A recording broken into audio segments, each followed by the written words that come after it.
just caught me polishing some of the awards won by the amazing team here at Exposure Ninja. And in fact, today I want to take you behind the scenes of one of these incredible award-winning campaigns, because actually there are some amazing marketing lessons that we can all apply to our businesses, whatever we're selling and whatever channels that we're using. It's this one actually, the UK Paid Media Retail Campaign of the Year. Beat some huge global brands for this one. Can't wait to tell you all about it. First up, some ground rules. Now you can find the name of this business online, so what I'm not going to do is give you their specific numbers, like CPA or their budget, because that would give their competitors an advantage if they watch this video. But what I will do is share the strategies that we used and turn them into general applicable lessons that we can all apply to our business, because that is much more useful. But before we get started, let's set the scene about this business. So they're a physical hardware store based in Ontario in Canada, selling tools and primarily to DIYers. They have a physical store, but during coronavirus, they realized that they were going to have to step up their online game, which had not really been a focus of the business. They had a goal of doubling their total monthly sales through the whole business, and online was going to need to contribute a lot. And of course, fairly typically in this sort of situation, when you're managing pay-per-click in-house against much more established competitors,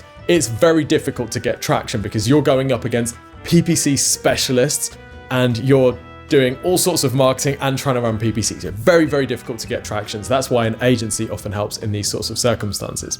Also important to say, this business had a small budget, not just a small ad budget, but a small budget for Exposure Ninja as well. So what's the first thing that you do in a situation like this? Well, many people just go straight into whatever ad platform that they want to use and they start setting stuff up. But that's not what we do here at Exposure Ninja. No. The PPC team, led by fantastic Heine in this campaign, and by the way, I should say that all of the stuff that you see in these videos is not from me. I am merely the blabbering mouth at the head of Exposure Ninja.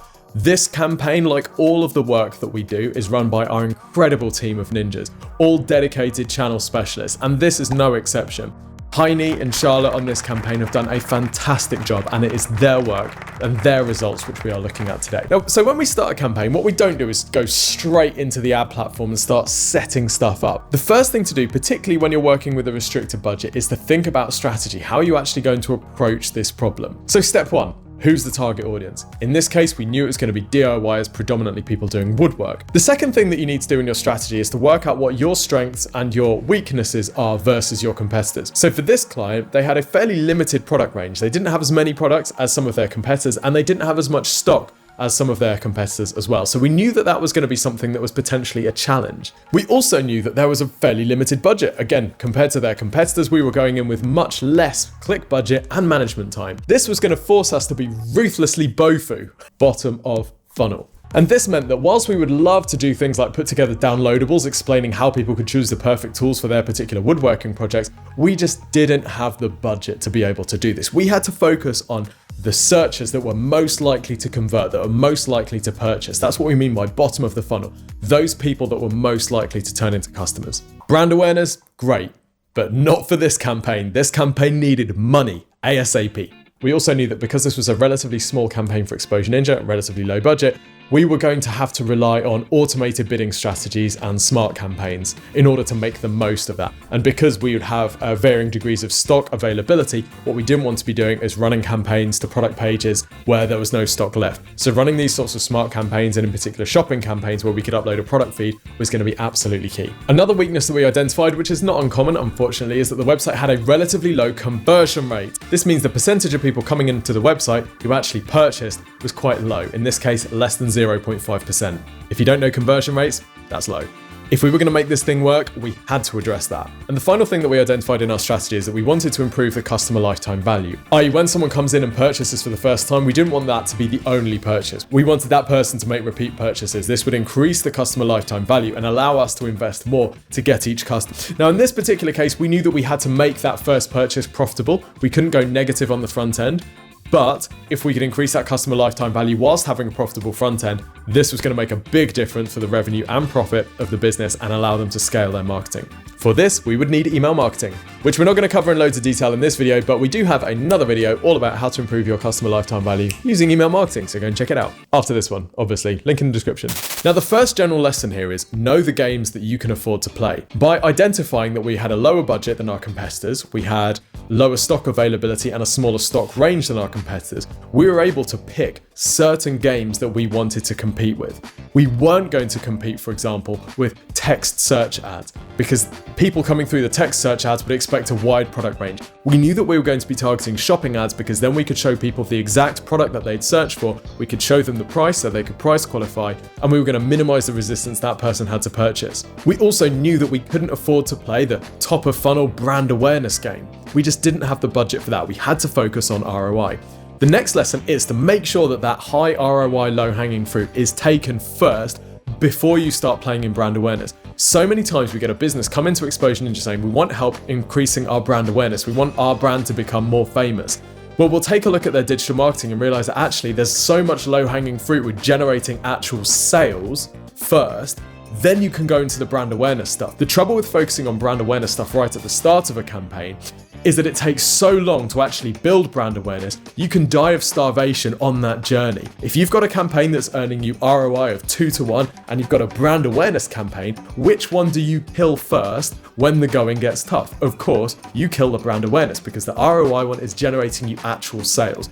And of course, if you get the ROI focused marketing right, then you'll build brand awareness by doing that anyway. The next lesson is to know your weaknesses and identify them ahead of time. So for example, in this case, we knew conversion rate was a weakness we had to fix that, otherwise nothing was going to work. It would have been tempting to say, well, this has got a low conversion rate, but we're just going to try anyway. Without a good conversion rate, everything else is going to suck. And the final lesson before we move on is always be looking for ways to improve your customer lifetime value. By building automated email sequences for this client, we're able to increase their customer lifetime value, which means that we improve the ROI of their pay-per-click, as well as their SEO, as well as their content marketing, as well as their branded and direct traffic. Okay, so how did we set up the campaigns? Well, we set up 3 types of pay-per-click campaign. Firstly, Google Shopping. We gave about 85% of the daily budget to Google Shopping because this was going to be the traffic that was most commercially qualified. Google Shopping ads allow us to show the product to someone. It shows the image of the product so people know what they're clicking on, and it shows the price. So there's very little price resistance. There's no chance, for example, of someone clicking on a product only to be shocked at the price on the product page because they've just clicked on the price. If they were shocked by that price, they wouldn't have clicked on it in the first place. So it pre-qualifies people and make sure that they have maximum commercial intent. The next type of campaign that we set up was a branded search campaign. Now, this was a relatively small campaign with a very small budget of, 3 or 4% of their daily total. And this was targeting the business's brand name, not the brand names of the products that they were selling. The reason for this is the business doesn't rank that well for its own brand name. And there was a small but reasonable search volume for this. So we wanted to make sure that we were picking up any of that branded traffic. The final type of campaign that we set up was a dynamic search ads campaign. Again, this was relatively small, and really we were just mainly testing this to see how well it performed so that when we could increase budget later on, we could be a little bit more aggressive with this strategy. Next, we had to increase conversion rate. Now, unfortunately, Luna's conversion rate optimization skills aren't so sharp these days, but luckily we had the CRO team from Exposure Ninja on hand who made some excellent recommendations and interventions for this client to improve the conversion rate of their website. Now, some of the things that we implemented and recommended maybe feel a little bit counterintuitive for an e-commerce store. For example, adding a click-to-call phone number in the header. Now, we did this because this was a local business, this is a local store, and adding that phone number gives a bit of reassurance and credibility to an otherwise unknown e-com store. We also encouraged them to add a description of the business, and in particular emphasizing that this is a family-owned and local business. Now, usually, smaller local-owned family businesses would try and make themselves look bigger, but we knew that this was going to be a losing battle because with the limited product range, it was fairly obvious that this wasn't a huge store. So we obeyed the classic sales principle of sell what you've got and emphasize the fact that this was family owned and this was a local business. We recommended adding testimonials for the store itself and reviews for the products that had them. And we also recommended opening the product descriptions by default. So when you go on a lot of e-commerce stores, you see the product description or product specification is in these accordion boxes and you have to click to open them. The trouble is with this is when you land on the page, there's no information there. And if someone doesn't click, then they don't see any information about the product. So it makes no sense to keep these hidden by default. So by opening them by default, customers could see information about the products that they were trying to buy. Simple genius. Okay, so what are the general marketing lessons that we can apply here? Well, firstly, this idea of selling what you've got. People always look at their competitors and say, oh yeah, but they're bigger than us, so they're more reliable, or they're more established, or oh, they're smaller than us, so they're more nimble.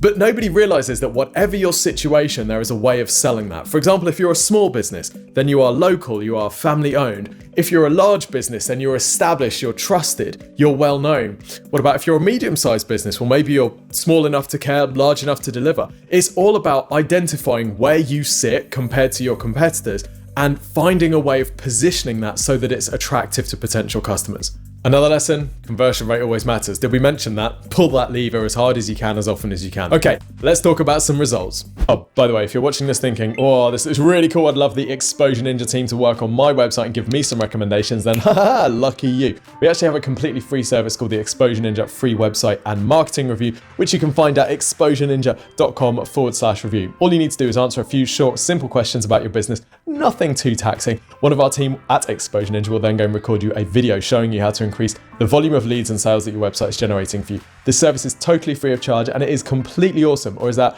completely free of charge and totally awesome? I don't know, but you should go and request it, exposureninja.com/review, and go and find out.